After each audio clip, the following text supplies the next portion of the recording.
martes fue el Día Mundial de la Osteoporosis.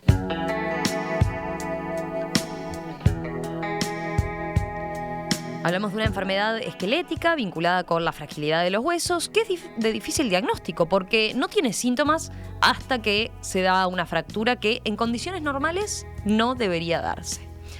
Bueno, sobre la osteoporosis es que les proponemos conversar ahora en los próximos minutos y por eso estamos con el médico internista Alejandro Fernández, que es integrante de la Sociedad Uruguaya de Reumatología. Hola, buenos días. Buen día. Muchas gracias por la invitación. Empecemos por una definición, si le parece. A ver, yo decía recién que es una enfermedad de los huesos. ¿Cómo describiría a la osteoporosis desde el punto de vista más técnico? ¿Qué es lo que provoca exactamente en el esqueleto? Bárbaro. Sí, es una enfermedad esquelética difusa, que como tú decías disminuye la resistencia de los huesos. La resistencia de los huesos está determinada por muchas características. Por un lado, un aspecto más cuantitativo, que es la dureza, digamos, que está dada fundamentalmente por los componentes minerales, el calcio fundamentalmente, el fósforo, pero también algunos tipos de colágeno, entre otros minerales. Y tiene otros aspectos más cualitativos, que es lo que llamamos la microarquitectura, es cómo se disponen esos materiales en el espacio. Es como un edificio, de acuerdo a cómo estén puestas las vigas, no es un mismo material dispuesto de una manera distinta, puede tener distinta resistencia, digamos. Uh-huh. No siempre, como en los tornados, no siempre el edificio más rígido es el más resistente. O sea que hay aspectos que son cuantitativos, que es la dureza, y otros más cualitativos, que es la calidad del hueso, ¿no? Claro. Entonces, en esta enfermedad lo que pasa es eso, por distintos motivos, que después podemos charlar, el hueso es menos resistente, se hace más poroso, por decirlo de una manera gráfica, Ajá. y por lo tanto es más proclive a fracturarse, a lo que nosotros llamamos fracturas por fragilidad, que son fracturas por un traumatismo leve. Por ejemplo, estoy sentado y me caigo y me fracturo, eso no es algo normal, o estoy parado y me caigo y me fracturo, eso tampoco es algo normal, o incluso a veces puede llegar a ser fracturas espontáneas, de la nada algún hueso se fractura. Pero a ver si entendí bien, ¿la pérdida de masa ósea es natural a lo largo del ciclo de vida? Bueno, a lo largo de la vida, nuestros huesos, desde que nacemos, cuando nacemos no tenemos huesos duros, porque si no, no podríamos pasar por el canal de parto, ¿no? Tiene que ser todo flexible, como un cartilaginoso, digamos. A partir de que nacemos, el hueso empieza a sacar calcio de la alimentación, fundamentalmente, se empieza a quedar más duro, hasta que llega a lo que denominamos el pico de masa ósea, que es a partir en torno a los 20 o 30 años, que es ahí donde llegamos a nuestro máximo capital de dureza del hueso. A partir de ahí vamos a mantener estable, si no nos pasa nada, ¿no? O tenemos una mala nutrición o tóxicos. En el caso de la mujer, hasta la menopausia, que es ahí a partir, y en el hombre 10 años después, en que sí empezamos a perder hueso, es algo fisiológico, pero el tema es qué tanto hueso perdemos, ¿no? Ahí es cuestión de rangos de pérdida. Hay una pérdida normal y una pérdida que no es normal. Ahí está lo normal, y la osteoporosis lo que haría es como acelerar esa pérdida del hueso. Es que llegamos, son como niveles. Ese debilitamiento. Hay distintos niveles de fuerza de hueso, digamos. La osteoporosis, cuando estamos en un nivel que tenemos, es más frágil, digamos. Es como distinto, es como, por hacer una analogía, podemos tener un colesterol entre tal y tal valor, entre tanto y tanto es normal, menor de esto es patológico, mayor, ¿no? Esto es lo mismo, el hueso tiene que estar duro dentro de cierto rango, menos de eso sería patológico o de mayor riesgo. Y lo particular que tiene la osteoporosis es que no provoca ningún dolor, a menos que suceda algo, que se dé esa fractura inesperada que usted señalaba recién. Exactamente, es una enfermedad, sí, asintomática. A veces la gente dice, me duelen los huesos. Asintomática, se dice totalmente así. Asintomática, una epidemia asintomática, silenciosa, que se manifiesta por su complicación, que es la fractura, sí. Con lo que eso conlleva, ¿no? Yo decía recién, claro, cuando anunciaba la nota decía, bueno, no es que alguien vaya a morir necesariamente de osteoporosis, pero perjudica claramente y afecta la calidad de vida. Claro, ¿no? Sí, eso más o menos lo de no morir, porque sí es cierto, la fractura se asocia a dolor, a discapacidad, pero 40% no vuelve a caminar con ayuda, precisa caminar con ayuda después de una fractura, pero se ha visto que no, que en verdad en la fractura de cadera al año 20-25% falleció. En general es lo que a partir de la fractura se desencadena un montón de cosas que lleva a la muerte de la persona al año. Está muy bien estudiado eso. Puede llevar a la muerte de inmediato, ¿no? Por distintas complicaciones, en general embólicas, dado que el hueso se fractura y de ahí se desprenden un montón de materiales al pulmón que pueden llevar a la muerte, y después por todo lo que desencadena biológicamente, es como un antes y un después. Alguien que haya tenido un familiar con una fractura de cadera sabe que realmente señala un antes y un después de la persona y el entorno familiar, sin duda. ¿Es la más común de las fracturas? Las fracturas asociadas a la osteoporosis, hay en verdad las fracturas más frecuentes son las vertebrales, de la columna vertebral, que muchas veces, la mitad de las veces pueden ser asintomáticas, incluso, si uno no las busca, no las encuentra. Eso se puede manifestar a veces por, digamos, coloquialmente como una joroba en la columna. Eso a veces puede ser traducción de fracturas vertebrales asintomáticas. Esas son las más frecuentes, pero las otras son las fracturas de antebrazo, ¿no? Del puño, digamos, y bueno, después la fractura de cadera, que es la que más riesgo tiene, por lo que decía antes, ¿no? Vayamos a las causas, ¿no? ¿Por qué se da esto? ¿Qué hay detrás de la osteoporosis? ¿Cuáles son las causas? Todo lo que son múltiples, como siempre decimos, el hueso se entera de todo lo que pasa en el cuerpo, no está ahí separado del resto del cuerpo, y realmente se entera de todo. Entonces, ¿por qué digo esto? Porque tenemos una osteoporosis senil, que se llama, que es la que empieza después de la gente muy mayor, pero sin duda de las más frecuentes es ser la osteoporosis de la posmenopausia. La mujer, cuando pierde los estrógenos, que son muy importantes para la mineralización ósea, tienen más riesgo, pero después un montón de hábitos de vida que pueden interferir, como una baja ingesta de calcio o tener baja la vitamina D, y después enfermedades o hábitos, por ejemplo el tabaquismo, el alcoholismo en exceso, el consumo alto de café o de bebidas cola, fármacos, innumerables fármacos pueden afectar a la mineralización del hueso, como los corticoides, sin duda los más conocidos, pero también a veces fármacos para uso digestivo o fármacos para distintos cánceres. Es una larga lista de enfermedades, así todo lo que inflame el cuerpo puede llegar a deteriorar las características del hueso, ¿no? Pero el factor genético como tal, ¿cuánto juega? ¿Cuánto incide? Es muy incide? importante, sin duda. De hecho, una de las cosas que interrogamos a los pacientes es si tuvo una fractura de cadera, su papá, su mamá. Eso aumenta mucho el riesgo para la persona que estamos viendo. Y el factor genético es muy importante porque genéticamente se está determinado cuál es ese pico de masa ósea que te decía, determina un 60-80% del pico de masa ósea que cada uno va a llegar.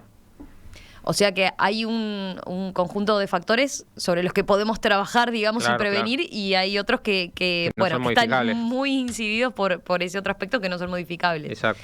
Dentro de lo que se puede hacer, ya usted señalaba, bueno, qué es lo que va en contra, ¿no? Qué es lo que no suma, sino que ayuda a que podamos contraer osteoporosis.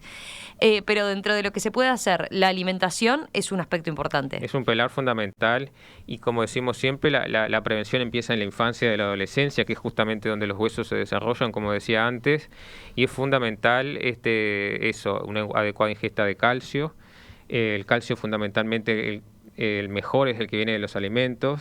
Hay personas que no toleran los productos con calcio, que por excelencia son los lácteos, ¿no? La leche, el queso, el yogur. Es el calcio más biodisponible, el que más podemos garantizar que llega a donde queremos, que son los huesos. Otros alimentos tienen calcio, algunos vegetales como el brócoli, el nabo, la col roja, entre otras, las semillas de sésamo, que sí son muy ricos en calcio, pero no es tan biodisponible o no estamos tan seguros de que tanto se absorbe. Eso es un pilar fundamental. Después la vitamina D. Y en eso, el consumo de lácteos, ¿hay alguno en particular? Fundamentalmente cualquiera de ellos. El queso es el que más tiene, pero cualquiera de ellos está bien. Depende un poco la cantidad de calcio, si está enriquecido o no el lácteo con calcio, pero en general se recomienda de 3 a 4 porciones de lácteos por día, que a veces es difícil llegar.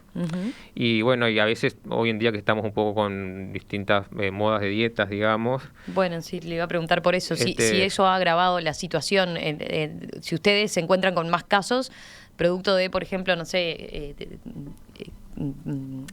situaciones como el veganismo, que no consume obviamente alimentos que procedan de los animales y los vegetales, ¿no? Sí, eso está muy bueno. Seguramente creo que esas dietas son respetables, pero tienen que estar bien asesoradas, ¿no? Con algún nutricionista, y no hacerlo así, y menos en una edad de desarrollo como es la infancia y la adolescencia, que es una etapa clave para muchas cosas de la biología de la persona. En esos casos es fundamental, bueno, tener el asesoramiento nutricional, ver otros alimentos y bueno, muchas veces si no se llega a lo necesario, que son de 1000 a 1200 miligramos día de calcio elemental, a veces hay que hacer aporte con suplementos de calcio, ¿no? O sea, medicación con calcio, que eso es más de resorte de consulta médica, ¿no? Ujú. Perdón, lo que preguntabas antes, sí, seguramente en unos años asistiremos a una pandemia de osteoporosis porque... Sí, yo vi sus declaraciones y sí, llama la el Día del atención País. cuando lo señalaba, ¿no? Usted dice, podemos estar teniendo, producto de cómo se están alimentando los niños hoy y de los hábitos que tienen Tal hoy, cual. podemos estar teniendo dentro de unos años una Sin pandemia duda. de Es que- osteoporosis. Expliquemos un poquito de eso, a ver. Porque si uno mira un poco, no digo que sea todo, pero como decía antes, en esta etapa de la vida es que llegamos al máximo nivel de dureza del hueso. Lo que no se logre ahí no se va a lograr más. O sea que si antes de los 20, 30 años no logramos una adecuada masa ósea, ya vamos a partir de valores bajos de masa ósea y con eso si todavía se aparecen más noxas, peor, ¿no? Entonces, si hoy vemos que nuestros niños y adolescentes tienen una baja ingesta de lácteos, hacen poco ejercicio, que es el gran pilar, el otro gran pilar para estimular el desarrollo de los huesos, están quietos, tienen baja exposición solar, porque todos nos pasamos adentro o usamos protección solar. Y tenemos otros hábitos que nos descalcifican, como por ejemplo las bebidas cola, las cosas muy saladas, y todo eso, y siempre y cuando no haya alguna otra noxa, ¿no? Que esa persona tenga otra enfermedad que ya de per se le vaya a afectar, sin duda que ya estamos arrancando de bajos capitales óseos, y a partir de algo que ya está en un nivel más bajo, tenemos muchísimo más riesgo de llegar a desarrollar la enfermedad de adulto, que ya es más temprana, sin duda. Y además lo ven como un problema a tratar o a concientizar en la familia, teniendo en cuenta esto que decía, ¿no? De que el partido se juega ahí en los primeros años y capaz que los grandes a veces por sus propios hábitos de consumo, lo que puede ser una decisión muy respetable, como usted decía, lo del veganismo, lo terminan trasladando al consumo de los más chicos. Exacto. A la familia, ¿no? Hacerlos hacer una dieta vegana en una edad que no es la no sería la adecuada. Exacto, eso es, como decía, respetable, pero creo que bien asesorado, más en una etapa tan crítica de la vida, ¿no? Eso es lo fundamental, que esté asesorado para tener todos los complementos y todos los nutrientes que no tiene por el lado, por ejemplo, de los lácteos. Exacto. Nos parece un aspecto fundamental. De hecho, el grupo de Giosur, el cual integramos, hace muchos años, el 2002, 2003, empezó a trabajar en la educación en esto, yendo a las escuelas, en los liceos, y realmente ganó un premio internacional, mundial al respecto por este trabajo, y realmente pero es un trabajo del día a día, ¿no? Que educar, ¿no? A los niños, las escuelas, las maestras y bueno, y las familias. Decíamos, hablando de alimentos, el consumo de lácteos ayuda. ¿Qué elementos, cosas se desaconseja consumir? El exceso de cafeína. Exceso de cafeína. Las bebidas cola, que también tienen cafeína. Bueno, el fumar es claro, el cigarrillo afecta a todo, entre ellos el hueso, nos descalcifica, digamos. Las bebidas alcohólicas, y eso de las cosas más generales. Y después lo otro, bueno, la realización de ejercicio, ¿no? Que es muy importante. ¿Algún ejercicio en particular, teniendo en cuenta, bueno, también lo que es el tema de los huesos en el ejercicio? Claro. Eso se adecua un poco a la edad del paciente y a si tiene o no ya osteoporosis, ¿no? Ajá. En una persona promedio, sana, que no tiene problemas cardiovasculares, ¿no? Todo lo que le genera un poco de estrés al hueso está bueno, desde bailar, ¿no? No precisa a veces ir a un gimnasio, la idea es moverse, caminar, aeróbico, siempre y cuando no tenga ninguna contraindicación. Y si algún ejercicio con pesa y eso siempre está bueno, siempre y cuando la persona no tenga una contraindicación formal, ¿no? Ajá. Después que la persona ya tiene la enfermedad, la osteoporosis, bueno, ahí un poco se tiene que adecuar el ejercicio, porque no puede hacer ciertos ejercicios que torsiones rápidas del tronco, por ejemplo, que le predispongan a alguna fractura lo que es muy importante también en la edad adulta es trabajar todo lo que mejore el equilibrio, ¿no? Porque el otro gran factor en la osteoporosis, por un lado tenemos los huesos frágiles, pero el otro es caerse. Y entonces con la edad vamos perdiendo masa muscular, la sarcopenia que se llama, y entonces se juntan las dos cosas. Por un lado, huesos frágiles y músculos débiles que no nos aguantan y no nos caemos. Entonces es muy importante el ejercicio, por un lado, porque estimula que el hueso esté duro, digamos, y por otro lado trabaja el músculo, que es el gran pilar para que no nos vamos a caer, ¿no? Bien, eso para los casos donde ya se hizo el diagnóstico. Si volvemos a la prevención, digamos, le preguntaba lo de si hay algún ejercicio específico, porque muchas veces se habla de, por ejemplo, deportes de impacto que pueden lastimar ciertos huesos, ¿no? Estoy pensando en correr sobre piso duro, por ejemplo, por el impacto que puede significar.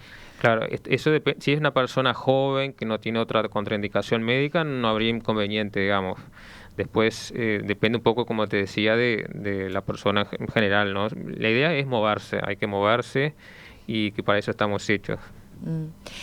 Otro factor que mencionó es el tema de la vitamina D que se adquiere por tomar sol. Cuando, bueno, decía hoy la situación actual que vivimos nos lleva a estar más tiempo encerrados, pero además está lo que hemos adquirido como hábito en los últimos años, que es no exponerse al sol o exponerse lo menos posible.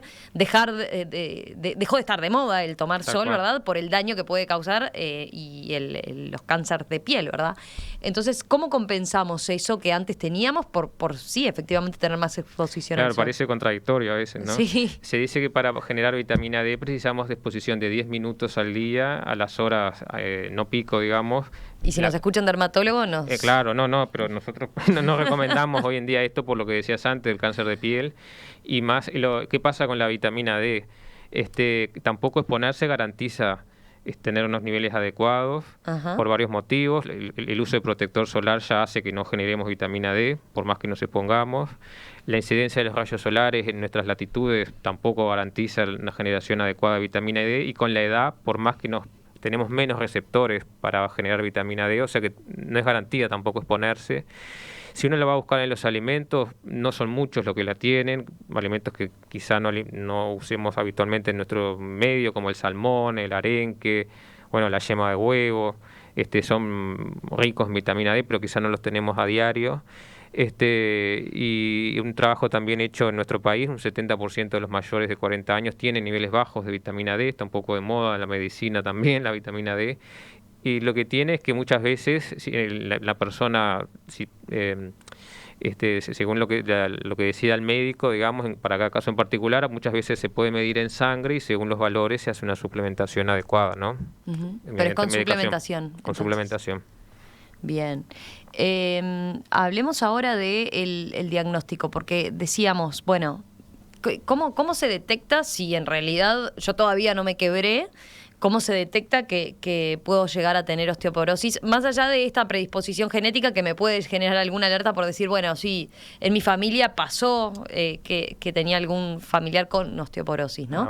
¿Hay algún estudio concretamente que se pueda solicitar? Un pilar fundamental es el interrogatorio médico, que siempre es por donde empezamos, es valorar en cada paciente qué factores de riesgo tiene. Y el pilar para clínico, digamos, es lo que se llama densitometría ósea, que es un estudio de rayos X, que es un estudio accesible, está disponible en nuestro medio, y lo que valora justamente es eso, qué tan duro, digamos, están nuestros huesos, por decirlo de una manera. A partir de ahí se hace el diagnóstico y nos dice un poco el grado de riesgo que tenemos.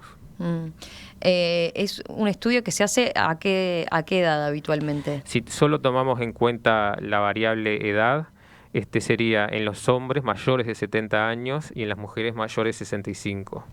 Si es una persona que no tiene esa edad, habrá que evaluar cada caso en particular según el perfil de factores de riesgo que tenga, digamos. Se lo preguntaba porque había una oyente, Patricia, que nos escribió hoy más temprano planteando eso, ¿no? Que es una enfermedad, decía ella, muy común en mujeres uruguayas. En mi caso, pedí hacerme una a los 42, dice, y me fue negada. La respuesta fue que era muy joven en aquel momento. Misma respuesta recibió mi hermana. Dice, a los 44, bueno, logré que mi ginecólogo me lo indicara y el estudio me marcó una ostopenia, puede ser en la zona lumbar. A los 2 años repetí el estudio y ya estaba un poco más avanzada. Ahora está en tratamiento, dice ella, pero se pregunta, viendo esto, ¿no? De las mujeres que se hacen la densometría, son mujeres por arriba de los 70 años en general. Y dice que eso incluso le llamó la atención cuando se fue a hacer el estudio. Dice, ¿por qué se espera a que sean tan mayores cuando ya nada es reversible quizás a esa edad, ¿no? Claro, sí, está muy buena la pregunta. Es debatido en el mundo también muchos de los aspectos que comenta la oyente, pero si es por edad, es como decía, mujer mayor a 65 y hombre mayor a 70. Después, si una persona tiene más de 2 factores de riesgo, que todos los que mencionamos antes, bueno, sí, ahí sí estaría indicada. Igual siempre importa el contexto, porque siempre que uno se hace un estudio, ¿no? Después hay que preguntarse qué hago con lo que me dio, qué hago con el resultado que me dio, que Claro. eso muchas veces nos pasa, estamos en ese problema, de decir, ¿para qué pedí esto si ahora no sé qué hacer con esto? Cuando no estaba tan clara la indicación, eso no es nada infrecuente en la medicina. Y, Sí, cuando le insistí mucho al médico para que me lo indicara y bueno. y después, ¿qué pasa? Lo que decía ella, y no quiero entrar demasiado en cosas técnicas, pero en verdad la osteoporosis está definida por la OMS, por densitometría a partir de ciertas edades. ¿Me explicó? O sea que la OMS dice que alguien tiene La Organización osteoporosis. Mundial de la Salud. En la posmenopáusica y en el hombre mayor de 50 años tiene que tener ciertos requisitos en ese estudio que nombré. Cuando la persona es menor de esa edad, ya no se habla exactamente de osteoporosis. Es otro término que es basa masa ósea descendida para la edad, pero bueno, ahí capaz que entramos en algo más técnico, que por eso hay que evaluar cada caso en particular. O sea que puede ser que no sea osteoporosis como tal, sino que sea alguna afectación al hueso, pero acorde a la edad. ¿Cómo fue eso? Capaz que resulta confuso, capaz que repito. En la OMS definió osteoporosis solo mirando el estudio que llamamos densitometría. Está validado para diagnóstico de osteoporosis en la mujer posmenopáusica y en el hombre mayor de 50 años. Si uno le hace una densitometría a alguien menor a de esas edades, no puede hacer diagnóstico de osteoporosis por el estudio. ¿Me explicó? Solo puede decir que tiene una baja masa ósea para su edad. Claro. En los pacientes menores de esas edades, o sea, mujer premenopáusica y hombre menor de 50, necesito tener una fractura para ya hacer diagnóstico. ¿Me explico? Quizás en ese entreverado no quise entrar demasiado en eso al principio, pero... No, creo que se entendió ahora perfecto. Estaba mirando varios mensajes de los oyentes. Dice, a ver, por ejemplo, esta oyente que se llama Fátima, dice Fátima, a mi hija por tema acné le prohibieron la leche de vaca y sus derivados. Tiene 16 años. ¿Eso tiene incidencia en la osteoporosis? Sí, obviamente sí, va a haber que ver seguramente con un nutricionista de otros lugares que pueda sacar el aporte de calcio adecuado, ¿no? Ya te digo, hay en otros alimentos, pero bueno, hay que ver también los hábitos y los gustos de la persona en particular, ¿no? Después tenemos a Diego que pregunta, ¿el mate tiene cierta cantidad de cafeína? ¿Puede ser contradictorio, no recomendado, digamos? Bueno, está buena la pregunta porque... Contraindicado, no me salía. Por un lado, si uno revisa en bases de datos de artículos de medicina, es muy interesante el mate que nos parece tan local, digamos. Hay muchos estudios del estudio del mate en el metabolismo óseo, y si bien tiene cafeína, hay algunos estudios que al contrario dicen que nos podrían mejorar un poco la masa ósea. Parece contradictorio, pero sería seguramente por otros componentes, pero es muy interesante la pregunta. Está bueno, es bien pertinente entonces. Sí. Para nuestra idiosincrasia. Después hay varios que plantean, buen día, mi ginecóloga por prevención me indicó la densitometría ósea. Tengo 54 años y ya puedo prevenir. Y hay quien pregunta, por ejemplo, dice, tengo 42. Si mi madre, que tuvo una menopausia prematura, fue diagnosticada sobre los 50, ¿debería insistir con hacerme la densitometría ósea? Bueno, hay que ver si la paciente en particular tuvo una menopausia precoz, y si la mamá tuvo fractura de cadera, sí, creo que sí. Después estoy mirando... Néstor, que nos cuenta que le hacen densitometría cada 2 años. Eso ahí se ve, después que una vez que uno le indican el estudio como tal, cada cuánto hay que hacerle seguimiento, digamos, para ver cómo evoluciona el hueso. Depende del caso, pero en promedio decimos 2 años. Si estuvo un estudio normal, absolutamente normal, quizás se pueda diferir a 5, y si tiene un hueso ya osteoporótico y en determinadas circunstancias clínicas, a veces se puede llegar a hacer hasta 1 año, pero en promedio y conceptualmente cada 2 años. Bien. Vayamos al tratamiento ahora, ¿no? Que es de lo que nos falta hablar. ¿Qué se hace cuando hubo efectivamente un diagnóstico de osteoporosis como tal? Ya vimos todo lo que qué hacer para prevenirlo. Cuando nos hacen el estudio y efectivamente se diagnostica, ¿qué pasa? Ahí hay que ver un poco, bueno, insistir, seguir con las medidas que dijimos antes, que parecen redundantes, pero son muy importantes. Insistir en un adecuado aporte de calcio, si no lo logra, tener un aporte por suplementos, medicamentos, la vitamina D. Y lo otro, el médico deberá decidir, según el contexto del paciente, el uso de fármacos específicos para la enfermedad, que contamos, por suerte ha aumentado un poco el espectro de medicamentos con los cuales contamos. Tenemos los que se llaman los antirreabsortivos, o sea que disminuyen la reabsorción del hueso, que tenemos 2 grandes grupos de fármacos, y hoy en día tenemos también los denominados anabólicos, que son fármacos que forman hueso. Básicamente esas son las 2 grandes líneas de tratamiento, o algo que disminuye la reabsorción del hueso o algo que forma hueso, digamos. Es de resorte un poco del médico ver para cada caso cuál es el mejor fármaco para cada paciente. ¿Y ¿no? cuál es la importancia del tratamiento como tal? Bueno, es ¿Se sabe cuánto ayuda? Sí, en promedio se dice que obviamente no es una enfermedad que se cure, con ningún fármaco podemos disminuir el riesgo a 0.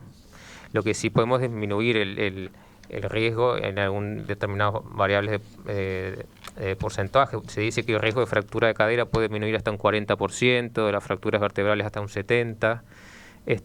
Y lo más importante es la adherencia al tratamiento, porque en todo el mundo se vio que es muy baja la adherencia. O sea, ¿qué es lo que nos pasa con la osteoporosis? Por un lado, la gente se fractura y 70-80% nadie le hace diagnóstico y nadie le hace tratamiento de osteoporosis. O sea que se fracturan delante de nuestras narices y nadie hace nada, digamos, de la parte médica, digamos. Y aquel que realmente se estudia, se diagnostica y se decide tratar, lo que se vio es que, ya te digo, 70-80% de los pacientes no adhiere. O sea que no hace tratamientos sostenidos. O sea que es un trabajo realmente en equipo de parte del médico y el paciente, por un lado hacer el diagnóstico, y después del paciente, y el médico insistir en la importancia de la adherencia al tratamiento, porque ya te digo, tiene altos porcentajes de abandono. Pero porque es muy incómodo desde algún punto de vista, o sea, las drogas como tal en general son tienen muy alguna... toleradas, pasan muchos fármacos, seguir un tratamiento crónico es muy difícil, el día a día, en la hipertensión pasa lo mismo, ¿no? La gente nos cuesta seguramente tomar la medicación. En el caso de la osteoporosis son en general fármacos que se usan una vez por semana, una vez al mes, incluso una vez al año. Hay distintos perfiles de uso de fármacos, digamos. Pero es un problema no solo de aquí, sino en el mundo, digamos. Doctor Alejandro Fernández, médico internista, profesor asistente de reumatología en el Instituto Nacional de Reumatología de la Facultad de Medicina. Muchas gracias por estos minutos esta mañana aquí en Perspectiva. Gracias por lo visto el tema interesa porque tenemos muchas preguntas. Claro. Y además hay situaciones muy puntuales de los oyentes que nos han trasladado que vino bien para sumar entonces esta charla. No, lo queríamos invitar a la gente que quiere saber más a la página de la Sociedad Uruguaya de Reumatología, que es reumatología.ui, o fundación.reumatología.ui, que ahí desde la sociedad trabajamos en generar contenidos y tenemos incluso algunos espacios de interacción con los pacientes, como el miércoles que viene, que vamos a tener a las 11 un espacio de preguntas y respuestas y que la gente pueda en directo hacernos preguntas. Bueno, así que las que nos quedaron afuera pueden ir a participar del evento entonces para planteárselas. Gracias. Muchas gracias.